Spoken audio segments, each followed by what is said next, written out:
সকলকে জয় যিশু। আমি পাস্টর বিপ্লব সরকার। হোয়াটসঅ্যাপের বাইবেল অধ্যয়নে আপনাকে স্বাগত জানাই। যাকে আমরা আশার বাণী বলে থাকি। আজকের যে বাইবেলের অংশ সেটা হলো ইব্রিয় তার ১০ অধ্যায় ১ থেকে ৪ পদ এবং আজকের যে শিরোনাম রয়েছে সেটা হলো নতুন এবং জীবন্ত পথ। বিশেষ করে আমরা ১২ পদে দেখতে পাই যেখানে প্রভু যীশু খ্রিস্ট সেই চিরকালের জন্য বলিকৃত হওয়ার পরে তিনি ঈশ্বরের ডান দিকে বসলেন। আমাদের যত নতুন নিয়মের পুস্তক রয়েছে তার মধ্যে ইব্রিয় পুস্তকের বিষয়বস্তু এবং ইব্রিয় পুস্তকের লেখার শৈলী একটা ভিন্ন চিন্তা এবং ভাবনা আমাদেরকে তুলে ধরে।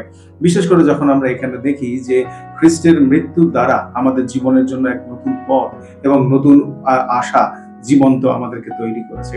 যখন আমরা পুরাতন নিয়মের ব্যবস্থায় দেখি সেখানে দেখতে পাই যে সেখানকার লোকেদের কাছে যে রীতিনীতি দেওয়া হয়েছিল বলিদানের মধ্য দিয়ে ঈশ্বরের সান্নিধ্য এবং পবিত্রতার এক উপায় হিসাবে, এবং তারা প্রত্যেক বছর সেই পথ অবলম্বন করত এবং প্রত্যেক জিহুদীকে সেই বলিদানের মধ্য দিয়ে যেতে হতো। কিন্তু ইব্রিয় পুস্তকে যখন আমরা পড়ি সেখানে দেখতে পাই যে প্রভু যীশু খ্রিস্ট একাধারে যেমন মহাযাজক এবং একই রকম তিনি সেই মেষশাবক যিনি মানুষের পাপের নিমিত্ত বলিকৃত হয়েছিলেন। নতুন নিয়মে আমাদেরকে পরিষ্কার শেখায় যে প্রভু যীশু খ্রিস্টের মধ্য দিয়ে আমরা সেই পথ এবং ঈশ্বরের সান্নিধ্য লাভ করেছি। তার জন্য আর কোনো বলিদানের প্রয়োজন নেই।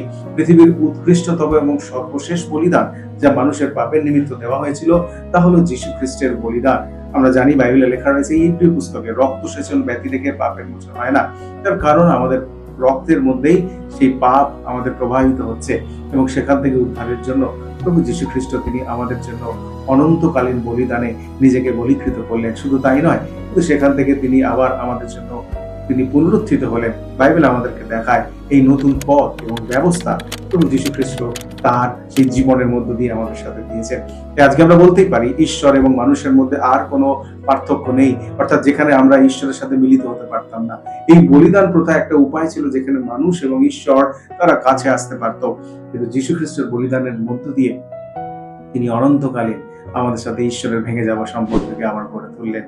তাই প্রভু যীশু খ্রিস্টের প্রতি আমাদের কৃতজ্ঞতা এটাই যে তিনি আমাদের জন্য নতুন এবং জীবন্ত পথ। হ্যাঁ, যদি আপনি নতুন এবং জীবন্ত পথ আপনি গ্রহণ করে থাকেন তাহলে প্রত্যেক দিন সেই পথকে অনুসরণ করুন। আর যদি আপনি এখনো দূরে রয়েছেন, আমি আবারও বলছি, যিশু সেই চিরকালের বলিদান যার মধ্য দিয়ে আমরা ঈশ্বরের কাছ থেকে ক্ষমা পাই। যেমন একজন মানুষের থেকে পাপ এসেছিল সেই আদমের মধ্য দিয়ে, আর একজন সেই ব্যক্তির মধ্য দিয়ে দ্বিতীয় আদম অর্থাৎ প্রভু যীশু খ্রিস্টের মধ্য দিয়ে আমাদের কাছে নতুন জীবন এবং অনন্ত জীবনের পথ আমাদের কাছে এসেছে। এই প্রভু যীশু খ্রিস্টের দত্ত সেই অনুগ্রহ, দয়া এবং ক্ষমার জন্য ঈশ্বরের কাছে আজকে প্রার্থনা করুন এবং ধন্যবাদ দিন যে তিনি আমাদের জন্য পথ করে দিয়েছেন।